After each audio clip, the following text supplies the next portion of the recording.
Assam Assembly Mikhalda Mirep Oinabugidamak Dr. Shanti Kumar Congress Mirep Kidamak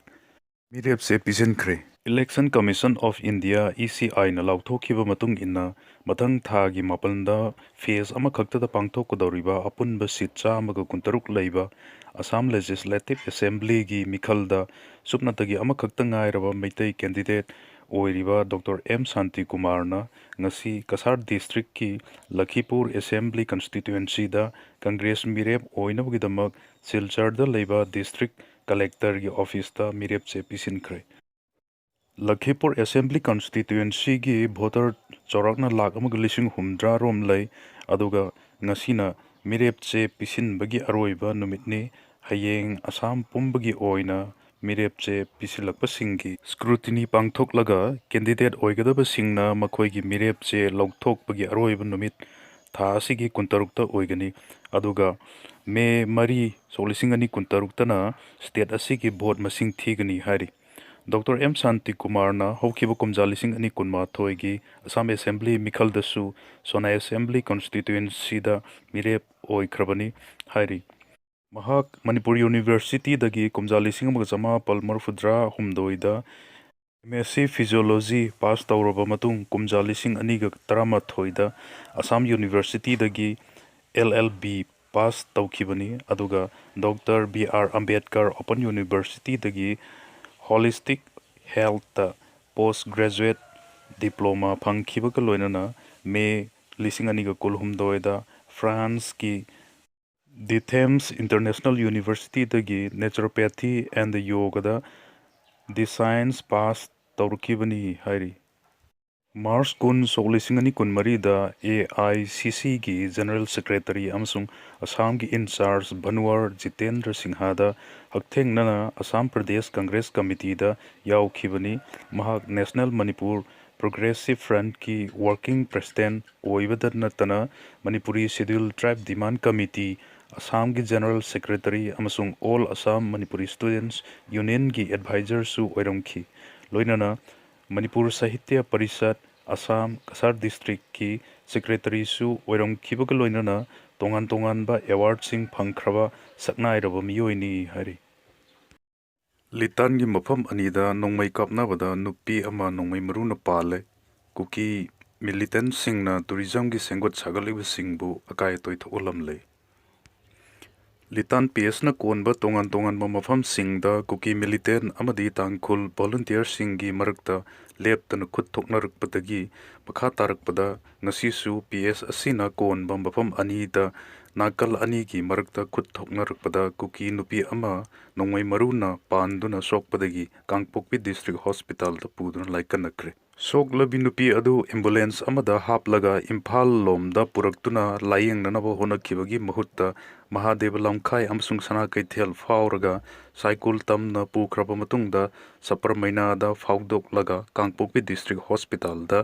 mingchanduna layeng kre mahake pambo mamsung phaiganda nongoi maru amamam panbani hari Thaudok asigi pau tabadagi police Central Force ka khushamnaduna thaudok thokphamda changchilubada kut thoknaramba nakal animak handoknaki haino phungtokle Litanda mahusagi phibam hanjalaktriba fauba atopa lambida chatkadori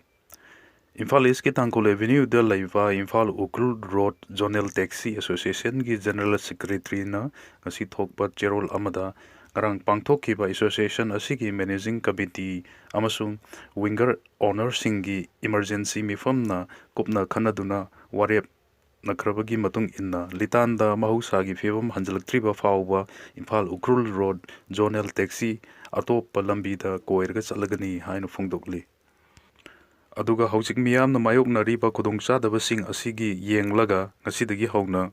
Imphal Ukrul ki marakta cheliba winger passenger singi ticket ki mamal mikokta lupa chatret khaktama oiragani Imphal Ukrul ki marakta atopa lambida chathok chasin tawgadaba passenger singna Ukrul ki fungrei tangi abha market ki mayok nabada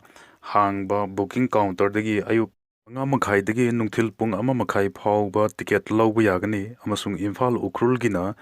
ISBD gi booking counter dagi ticket phangani haino phongdokli Sasinaba Aadhaar card kaloina na phare ngasi Imphal International Airport tagi Lilong Ataukhong Maning Laikai dagi Alam Azad Sahi Kunithoi Suraba Naha Amaga Juvenile Amaga Sasinaba Aadhaar Card Sing Amasung Tongan Ba Mingda Lerabasu Photo di Chap Manaba Identity Card Sing Amasung Aadhaar Card Sing Ka Konana Phare Hari Brown Sugar Ka Konana Phare ngasi Security Force na Mau Checkpost ta Maruti Suzuki A Star HR Sinomanga AG Maupan Nipan Mari Marida Lakpa Yaripok Tulhel Mayai Lekaidagi Firoz Chahi Kuntra Manga Mioi Amana Brown Sugar Gram Chamaga Humdra Mari Sel Oina Lupalising Manga Driving License ATM Card Amasung Aadhaar Card Ka Konana Phare Hari Singugi Anova Kalon Puthokli Naha Singda Kanava Fanganava Planning Department Ka Tanaragani, Chief Minister.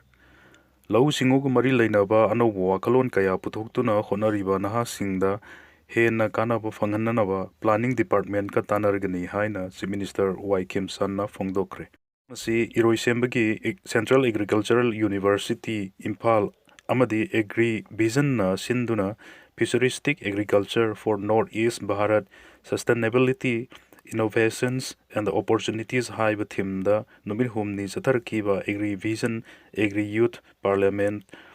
Solisingani Kuntaruk Loisinbagi Thorumda Chief Minister na Athoiba Mithung Len Oiraduna Pongdokibani